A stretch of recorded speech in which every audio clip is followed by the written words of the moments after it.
Ladies and gentlemen, imagine a vast arid canvas stretching across the southern Peruvian desert where the sun-baked earth whispers secrets from a forgotten age. Here in the Pampa Colorada near the town of Nazca lie the Nazca lines, colossal geoglyphs etched into the landscape by hands long turned to dust. These are not mere scratches in the soil. They're the largest known archaeological drawings on our planet, spanning over 50 square kilometers, a testament to human ingenuity and enigma that has captivated the world for nearly a century. Let us begin at the dawn of their revelation. The year was 1927. A young Peruvian archaeologist named Toribio Mejia Zespe was trekking through the rugged foothills of the Nazca Valley when fate intervened. From the summit of a hill, his eyes beheld the impossible, enormous figures sprawled across the plains below. A hummingbird with wings outstretched, a monkey frozen in playful curiosity, a spider with legs splayed in intricate detail. But it was from the air that their true majesty unfolded. In 1939, Dr. Paul Kosok, an American historian from Long Island University, flew over the region in a small aircraft, surveying irrigation systems for modern agriculture. What he saw from 1,500 feet above stunned him. Straight lines converging like ancient runways, spiraling spirals, and trapezoids that seemed to point to the heavens. Kosok dubbed them the largest astronomy book in the world, believing they tracked the stars and seasons for a parched people desperate for water. Yet, the lines were no sudden discovery. Indigenous locals had long known of these pampas markings, using them as trails for ceremonies or herding. But the airplane age unveiled their scale figures up to 300 meters long, lines stretching 20 kilometers, all preserved by the hyper-arid climate where rainfall is a rarity, less than 5 millimeters a year. The Nazca culture, flourishing between 100 BCE and 800 CE, crafted these wonders. They were a pre-Inca civilization of farmers and artisans in the Rio Grande de Nazca basin, their societies centered around eyeless communal groups tied to the land.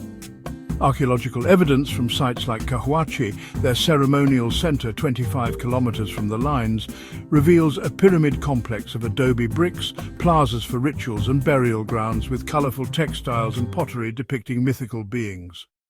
Cahuachi, excavated in the 20th century by Italian archaeologist Giuseppe Orefici, wasn't a city of the living but a sacred hub for pilgrimages, where elites performed ceremonies to appease gods of fertility and rain. How were they made? With primitive precision, the Nazca people cleared pebbles from the desert surface, exposing the lighter subsoil beneath to form dark outlines against the oxidized gravel. No lasers, no wheels, just wooden stakes, ropes measured by body lengths and communal labor under the relentless sun. Over 800 straight lines, 300 geometric shapes and 70 biomorphs, animals, plants, humans, adorn the pampa. Picture the aerial vista. From above, the hummingbird's beak points southeast, its body a mere 93 meters across but perfectly proportioned. Nearby, the condor soars with a 134-meter wingspan, talons gripping the earth as if ready to take flight. The monkey, 110 meters wide, curls in a circle with a spiraling tail, evoking a sense of joyful abandon. Trapezoids, perhaps amphitheaters for rituals, fan out like arrows toward distant mountains. These images, visible only from the skies or hilltops, have been photographed extensively by drones and satellites in recent years, revealing faint extensions invisible to the naked eye. A network of pathways connecting the figures like veins in a living map. Archaeology deepens the tale.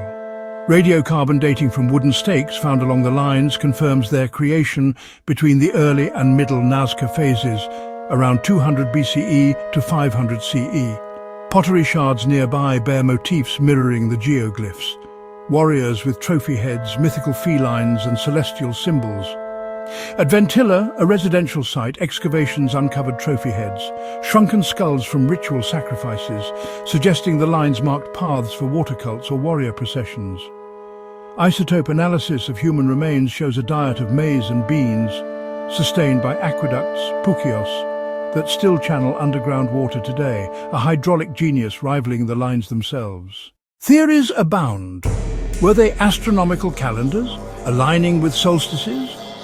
Maria Reicher, the German mathematician who devoted her life to them from the 1940s, mapped over 13,000 years of celestial correlations, or perhaps aqueduct indicators, as Kosok first posited, guiding rituals to summon rain in this bone-dry realm.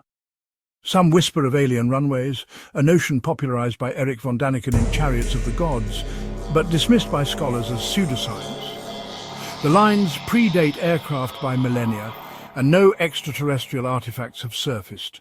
The evidence speaks of human hands alone.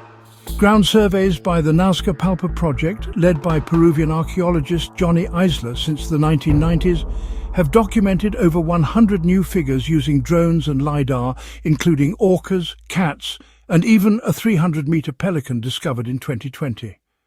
These tools pierce the desert's veil, showing the lines weren't isolated but part of a larger ritual landscape, extending to the Palpa Valley with slaying scenes, warriors battling trophy heads etched in ritualistic fervor.